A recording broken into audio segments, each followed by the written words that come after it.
I'm going to ask you some questions, but if there's anything you don't want to answer, just let me know and we'll go on to something else. Okay. And CJ? Yeah. CJ and Daniel. Daniel. Okay. Do you think everyone can work in finance? Why or why not? Yes, anybody could work in finance. The reason why I think anybody could work in finance is because, there's, first of all, so many people that work in finance, and it's not just, folks who study math or who study science.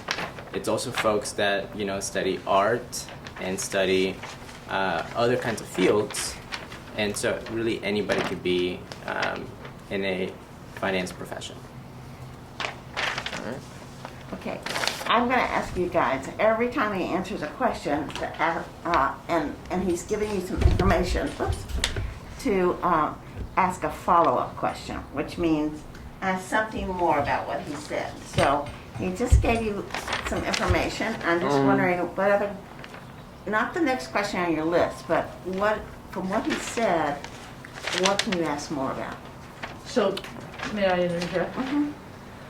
They all created 20 general questions. Mm-hmm. 10 of those have follow-ups, the ones that they, so they didn't do follow-ups to all of them. And then they did 10 questions specifically related to finance. I thought that they would start with sort of childhood and go chronologically, but Yeah, let's go back to childhood. that's how that's how it was suggested. Yeah, Alright. thank you. But also, just as you're listening to him, this is not going to be on the tape, because they edit and cut and paste. And this is learning, so I hope you don't mind if I butt in here. But as you ask the question, listen carefully to what he says, and if there's anything that you wonder about, there probably will be, ask him another question that's hopefully a little bit open-ended as well. Okay? Okay. Thank you.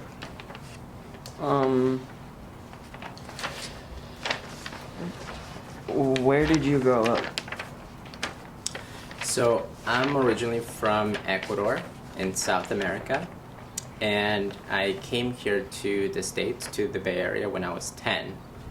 And I grew up in Santa Rosa, so I went to school here, Binkley Elementary, then I went to Rincon, Middle Rincon, and then I went to Maria Carrillo High School. So I grew up here in Santa Rosa, and this has been my home for a really long time. So, What was Ecuador like?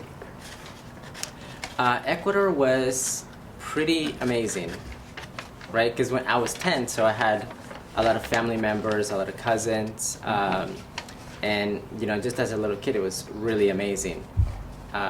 In fact, it was so amazing that when I came here after I finished high school, I was like, I really miss it. I miss a little bit of Ecuador, so I decided to go back to Ecuador after I finished high school to kind of rekindle that life experience.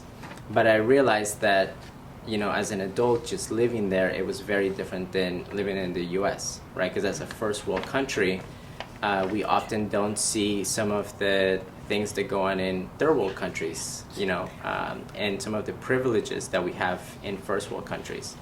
So I was there for a couple of years after I graduated from high school, but then I decided that, the U.S. is really my new home.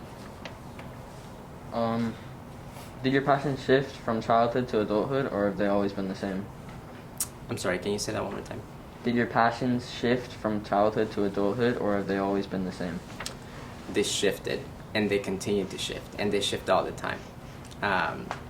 So growing up, I always thought that I wanted to be an engineer. Like my parents and I always talked about being an engineer, right? And as a Latino kid, my parents always would say, you should be a doctor, you should be an engineer, or you should be a lawyer. Very typical, like very common conversations. But then I got to college and I realized that I really hated chemistry, just hated it with a passion. I didn't even want to look at it.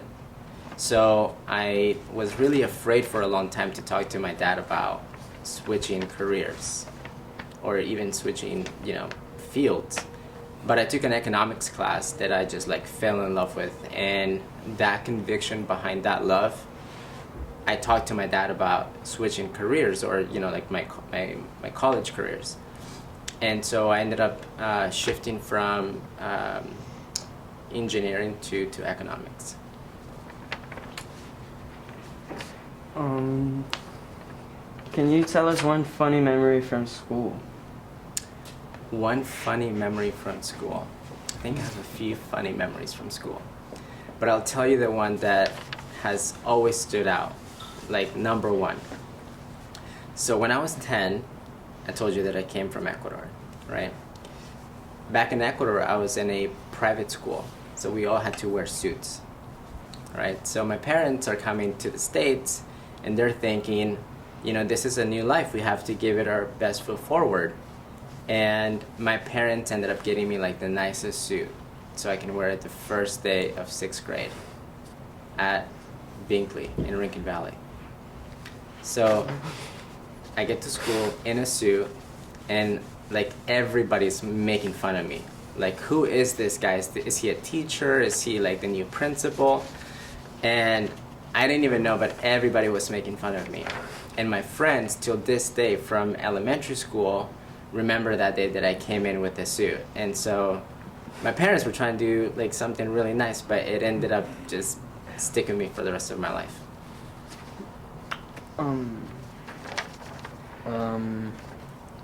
What was your first job?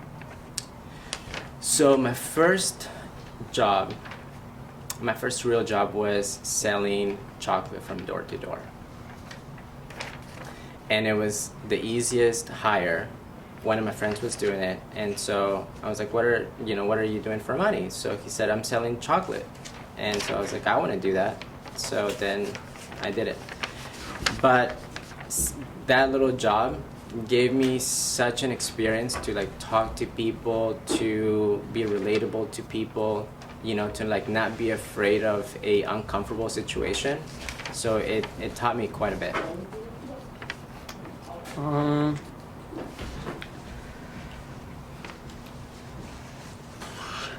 What are some of your favorite hobbies?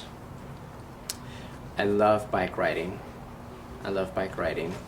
And I also like hiking a lot too. How did you find that hobby? I've always been pretty active, but I love speed. So, being in a bike, I never grew out of it. So I try to do it as much as I can now. What high school did you attend? Maria Carrillo High School, here in Santa Rosa. You need to do a follow-up question. Ask him something about his Maria Carrillo experience. What was one of your favorite classes when you were working at Maria Carrillo? My favorite class from Maria Carrillo was, do you guys still have advocacy class? I feel like I've heard of one of my friends talking about it. Yeah, so it was just a class where, you get to do homework. It's like your time to do whatever work you need to get done.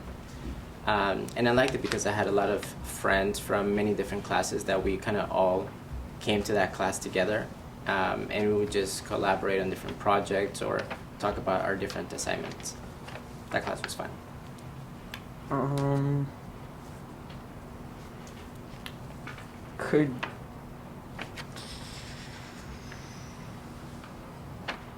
Where do you work? So I work for a firm called Morgan Stanley. It's a financial institution. It's one of the largest financial institutions in the world. And they're not quite a bank. They're a firm with a bank, a wealth management arm. So pretty large company. What kind of education do you need to work there? You definitely need a college degree. In fact, for all of you, I would really highly encourage you to, go to college, even if you're starting at the JC. I went to the JC for 2 years because it really helped me try to understand what I wanted to do.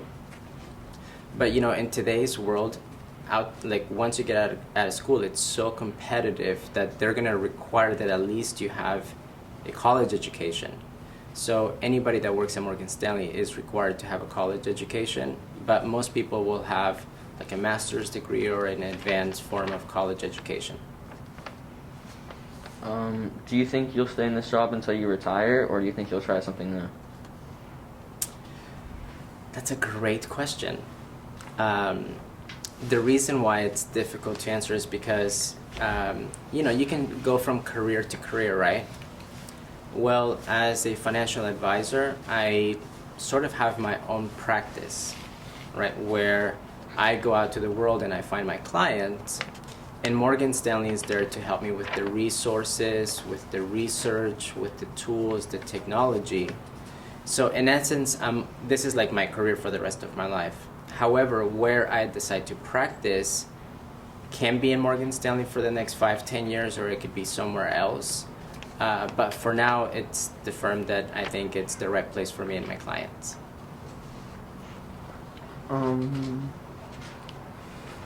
That was a good question. That one made me think a little bit.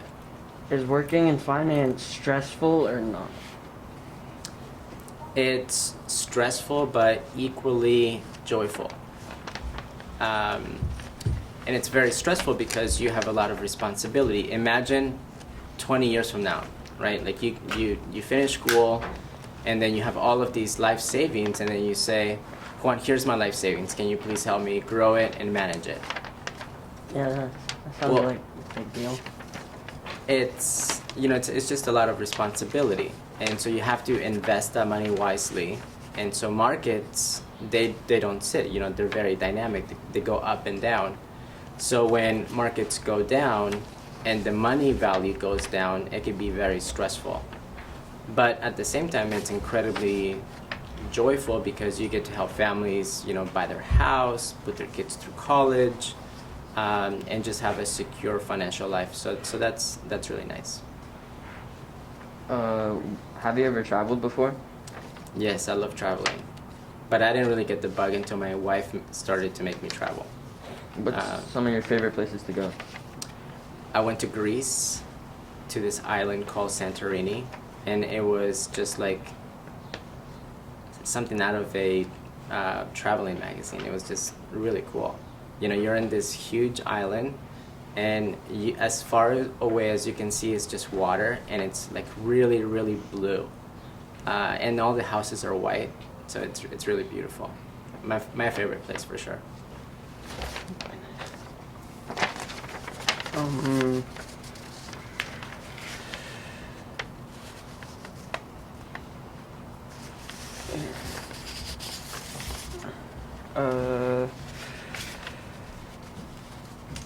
Is working in finance something you'd recommend to someone? Is it something only a certain person can do, or can everyone learn to do it? Obviously I would recommend it because I think it's just a great profession. And also, like, to all the diverse students in the class, I really encourage you to think about finance. But really for everybody, because there's a huge need, I think, for financial education. And also it's a growing industry, right? It's a growing industry. It pays well. So yeah, I would absolutely encourage you to think about it. Finance is something that you like, to think about it as a career. What's something you dislike about your job? How many hours I have to work. It's a lot. Do you think it'll ever change? Maybe a little bit, but not by much.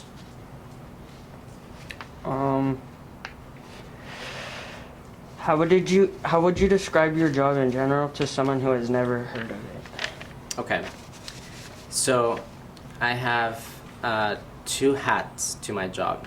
My one hat is to work with families. So I work with families. Families say, Juan, we have these savings. We're not really sure, how to manage them or how to grow them.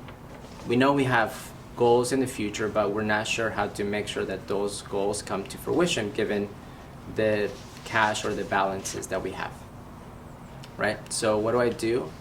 I think about, okay, what are your goals, right? Like, do you want to buy a house? How far away are those goals?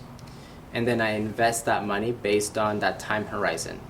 So for example, if a client is wanting to buy a home in 6 months, then that money has to be in something really, really safe, right? Because we can't afford to lose that money.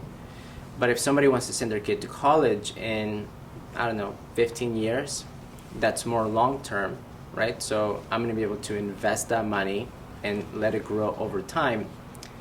Why? Because we have something that's called inflation, right? And so you've seen the prices of houses go like through the roof in the past year, not alone in the past 10 years, right? So we need to invest money so that we can keep up with that pace of inflation. It's called your purchasing power. So you need to make sure that every dollar that you're saving, you are also investing it so that it can be worth the same later down the road.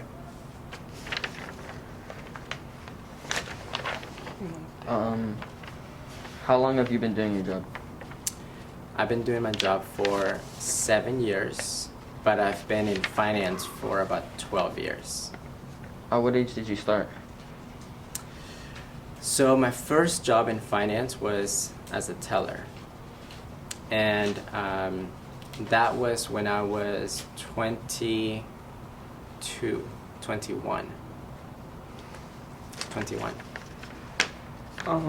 Do you deal with cryptocurrency during your job? I do. Cryptocurrency is a new asset class, right? We refer to it as digital assets, but we deal with it a lot because it's gone mainstream. So our clients have questions about it. We have to be educated in it, and we have to advise our clients whether to invest in it or not. So I do. Do you think it's safe?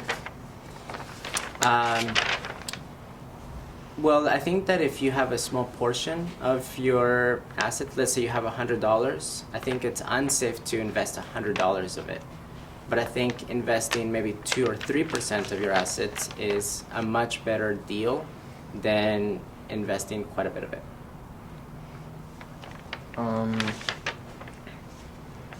What do you think is the best part of working in finance? The best part is the relationships that I build with my clients. So I have clients that are in LA, that are in New York, that are in Colorado, and I get to see them, I get to meet their families. So that's pretty rewarding. How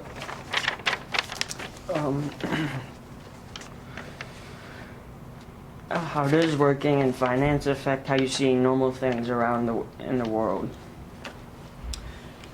That's a really good question, because I work with clients that have quite a bit of money, so I forget sometimes that there is other people that need financial advice as well, right? Not just the folks who have a lot of money, right? So I think sometimes I have to step out of my chair as an advisor, and I have to think about, could I be doing some good for other folks too, to help them with financial education. But the majority of the day my job is basically managing money, and so it gives me a different sense of view than maybe what the real economy is going through. Is this a benefit or something that annoys you? It doesn't annoy me, but I think it's something that I have to be aware about.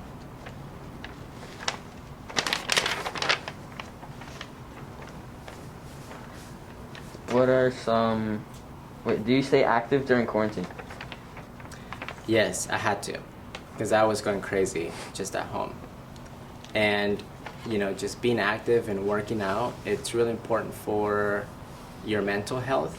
And when you work out, you have more agility with not just with your body, but with your mind as well. So it's really important to work out and be active. But I've been bad lately. I'll gotta tell you, I've been bad lately. Do you like working during quarantine, or did you prefer when there was no quarantine? I definitely preferred when there was no quarantine. How does quarantine work differ from normal work?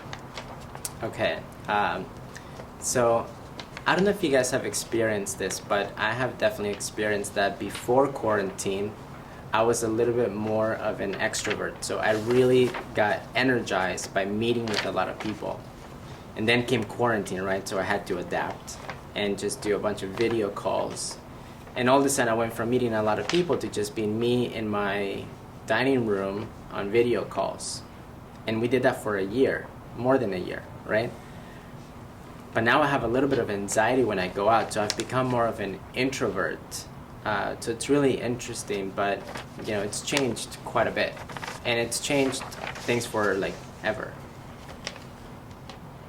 Could you tell us some of your happy childhood memories? I have many. I think some of my happy childhood memories were back in Ecuador. You know, just playing with my cousins.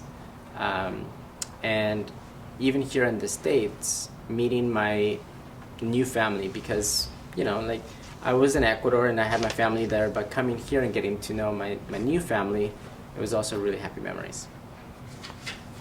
Hard, but happy.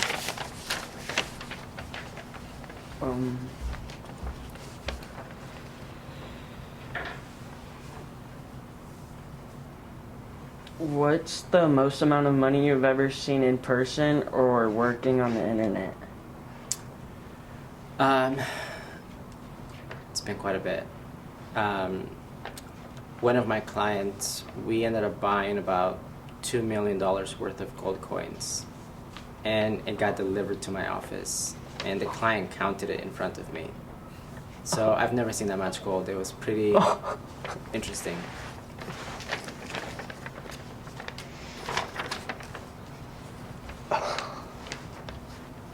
Did you have any pets growing up? No pets, not growing up, but now I have a cat. She's very fat. I have a question. You said that COVID business practices and maybe COVID itself has changed. You don't think they'll be the same. Can you tell us more about how it's changed you, how you think it's changed you? Yeah, so I think that now we have tools to make interactions a little bit more informative, right? Before I used to meet with clients and I would literally prepare a presentation and then I would print it, and that's the materials that we had to talk about, right? That's the information that we would be able to talk about. But now with Zoom and other platforms, you can have all the analytics at your disposal. And so when you're talking to clients and they say, well, what about this? You can easily share information that, you know, wasn't prepared, right? And so the availability of information and also the time commitment, you know, just from like printing, going to meet somebody versus, look, somebody just wants to get on the phone for half an hour and make the most of it. I think that those are going to be practices that are going to be kind of the standard moving forward. When were you first introduced to finance, and when did your passion start for it? So I was first introduced to finance. It was an economics class at the Santa Rosa JC. And my teacher was just so enthusiastic about the subject. He would just laugh and make us all be super engaged, and we ended up playing a game about, you know, who could have the best economy, and I really liked it. It was a game changer. I'm curious, when you did finally tell your dad that you were going to change fields, how was that conversation, and what was that like? How did he receive it? So my dad, he was a colonel back in Ecuador, and so he's always been tough, and he was very disappointed. I think he didn't talk to me for maybe a day or two, but you know, little by little, he kind of knew that I wasn't into engineering, I think, and I think he knew it was coming. But I think the fact that I told him like I'm not going to do it, it was a little bit disappointing for him. Yeah. How about your mom? Was she similar? She was all on board. Yeah. Why do you think she was so supportive versus? Well, because I think that my dad, he's been a little bit more demanding intellectually. And my mom, I think she's always just wanted us to be happy and to follow our dreams. And he had this vision that his son was going to be an engineer. And I think he also didn't know the profession that I was going into. So it was kind of like a unseen profession. Yeah. Still now, I don't think that they really know what they do, what I do. So they always reference a bank, right? They say like, how's the bank? And they say like, oh, my son's a banker. I'm like, Dad, I'm not a banker. You know, so I think it's still a little bit interesting. Did you make any friends working in finance? Yes. Yes. I made a lot of friends working in finance. And I met a lot of smart people working in finance. And those people have really changed my life.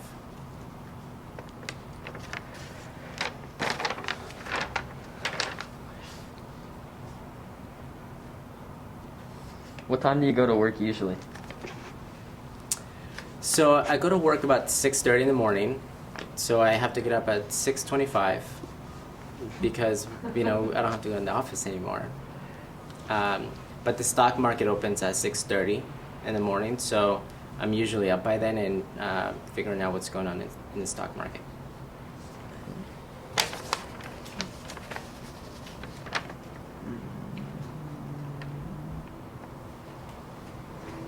What kind of skill does your job require? Lots of skills, but the most important skill is to be a good communicator. Did you always possess these skills, or were they something you had to learn? You definitely had to learn it, right? Because you know, you can be taught to create a portfolio, right? You can be taught to understand stocks and how they work, right? Like as long as you read the book and you apply it, you can be taught. But it's really difficult to be a good communicator because as you're working with clients and with families, you have to make sure that you're really understanding what their needs are.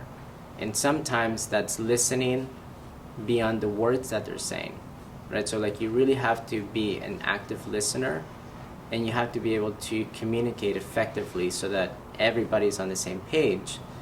And it was really hard at the beginning because you think you said something or you think you heard something, but it just means that maybe you weren't actively listening. And I think part of being a good communicator is asking really good questions, because if you don't have good questions, you're not going to be able to communicate well.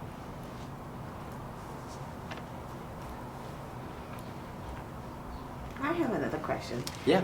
And I'm not sure quite how to frame it, but in our world today, there's a big divide about how we should go forward in terms of financing our country and finances around the world, really. Mm-hmm. And this involves the issues of climate change and business and all kinds of issues, health for everyone,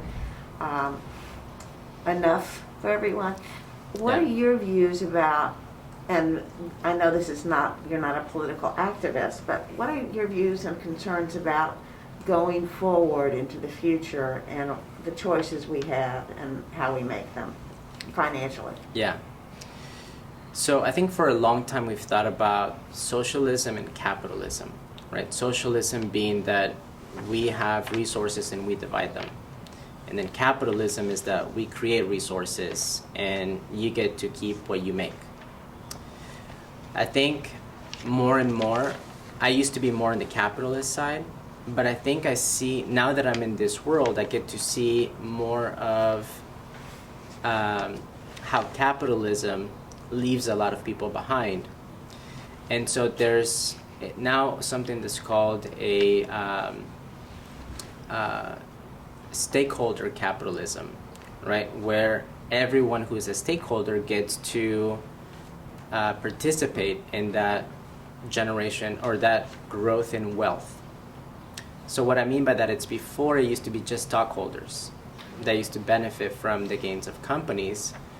But I think that more and more people want to make sure that all the stakeholders, whether it's the shareholders, the communities in which those companies work, that they all benefit. And I think that that is a much better way of doing business, because I think we can't be blind to the fact that capitalism does leave a lot of people on the sidelines, and it doesn't allow a full economy to participate. So. Thank you. Does anybody else have any questions about that? I do. So does that lead, is there a natural pathway, therefore, based on what you said, to more green investments and more banking or financial structural transformations that actually don't just benefit the top 3%? You know, I think there has to be, right? For example, with green energy, I think it's something that has to be done. Like, we know that, you know, we need to make a change in the next 10 years, otherwise it may be too late. And so I think that some of the policies that need to be put into action also have to be followed up by private investment. Whether I think that it's going to take place, I think we're starting to, and I think the new generations are realizing that we do need to make those changes, but I think that they're going to be very slow to come. So if let's say I came to you with 40 grand and then, Juan, this is what I've been saving for my retirement, and I want to invest it. Can you assure me that we can invest it in green and socially responsible companies, that I'm not going to be funding what's going on in Israel today or any other horrible thing in the world? You could assure me, like. Yes, there are, which she's referring to something that is now called ESG, and that is a type of investment that is focusing on environmental. That's what E stands for. S stands for social, and the G stands for governance. So it's 3 pillars that investors want the company to focus on: environmental solutions. They also want to focus on social equality, and they also want to make sure that there is a form in their governance structure, right? Like their managers, senior managers, directors, that diversity is being promoted and up the ladder, because it's a necessity, right, to have diversity in our workplace, and not just at the low levels, but also throughout the company. But there's a lot of investors that want specific investments with just clean energy. And while their returns may not be as good as other investments, you can still generate quite a bit of return by investing in those companies alone. And there's plenty of tools that review their processes, their financials, to make sure that they're in line with those wishes. What's one of the most exciting memories from working in finance? One of the most exciting things is I had a client who started with me with just a couple of $1,000s, and he built his own company and then sold his company like 4 years later for $40 million. That was really exciting to be part of that process.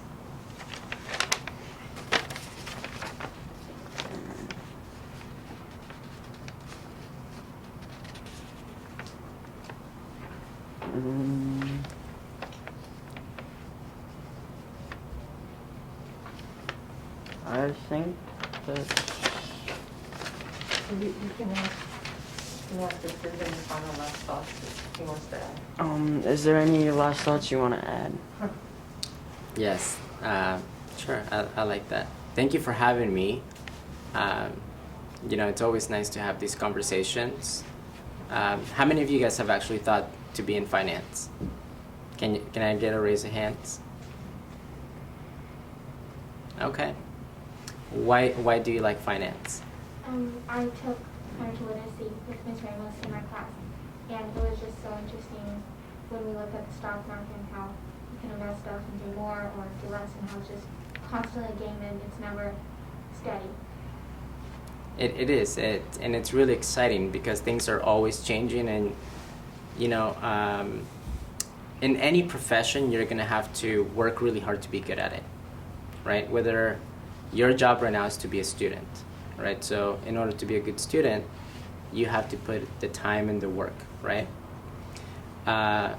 Just like any other profession, finance, you know, you have to study it constantly because things are ever evolving.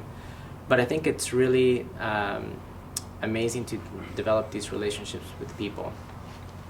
And especially for like young women and diverse communities like here, we need you in finance. And also, people want you in finance. You know, like there's a chair that's not being occupied because it's got your name on it.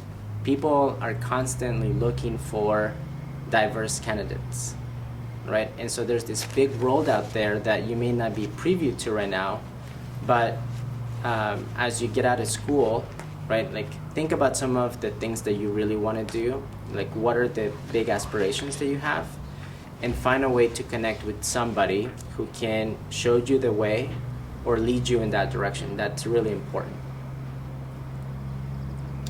So aside from being a financial advisor, I am part of an organization called the Association of Latinos Professionals for America. And I am constantly asked if I know Latino or diverse candidates that can fill roles. So, you know, just be conscientious that there's some big opportunities for you guys out there. Are there questions from the audience that you'd like to ask? Because we do have just a couple more minutes here. Anybody have a question? All fine. Okay. Thank you guys. so much. And I just want to say some very special thanks. You've driven up, 2 hours each way to come to this, so I think you all need to say a very, very special thanks to Juan. I mean, we've never had anybody come this far for this. So That's my pleasure. Thank you. And as you can see, it's a small class because this is just the second time you've ever gotten together in person. And so I think they did really well considering all the obstacles everybody's been up against this year. It's very impressive. And thank you, interviewers, too. So, Thank you guys. You guys did a really nice job. Yeah. Thank you. Thank you.